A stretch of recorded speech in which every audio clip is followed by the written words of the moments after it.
Good morning everyone. আজকে আমি যাচ্ছি আমার ফার্স্ট রেজিস্ট্রেশন উইকে ইউনিভার্সিটিতে।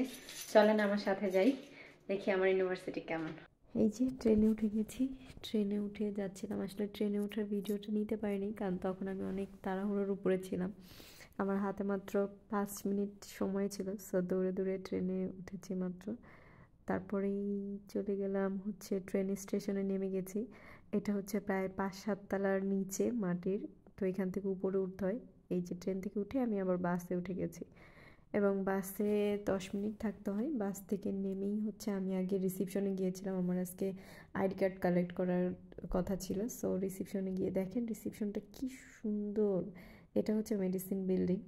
সো এই যে রিসিপশন, এখান থেকে আমি হচ্ছে আমার আইডি কার্ডটা কালেক্ট করি, এটার জন্য আইডি শো করতে হয়। অ্যান্ড দেন রিসিপশন থেকে নিয়ে যাওয়ার পর বাংলাদেশি একটা ছোট ভাই আছে, সে কফি খাবে, তো তার সাথে বসলাম কফি ওখানে। আমি যদিও কফি খাই না, তো সে খাচ্ছিল, আমি তাকে জাস্ট এক কোম্পানি দিচ্ছিলাম। অ্যান্ড আফটার দ্যাট চলে যাই ডিরেক্টলি আমাদের যেখানে আজকে ওয়েলকাম সেশন হচ্ছে। এই যে দেখেন ওয়েলকাম সেশন অলরেডি শুরু হয়ে গেছে এবং আমি একদম উপরে বসেছিলাম। আরও যারা আমার হেলথ ডিপার্টমেন্টে ছিল, এখানে দেখেন কতগুলো ল্যাঙ্গুয়েজের মানুষ আছে, সবগুলো দেখা যাচ্ছে। মানে এটা ক্রস কালচারে আর একটা সেশন ছিল বিকালে। অ্যান্ড দেন ফাইনালি আমার জিরো এনার্জি নিয়ে আমি বাসায় ফিরি। এটা আমার বাসায় আসার সময় ট্রেনের video. I was so exhausted and tired. Good bye, ভালো থাকবেন সবাই, আল্লাহ হাফেজ।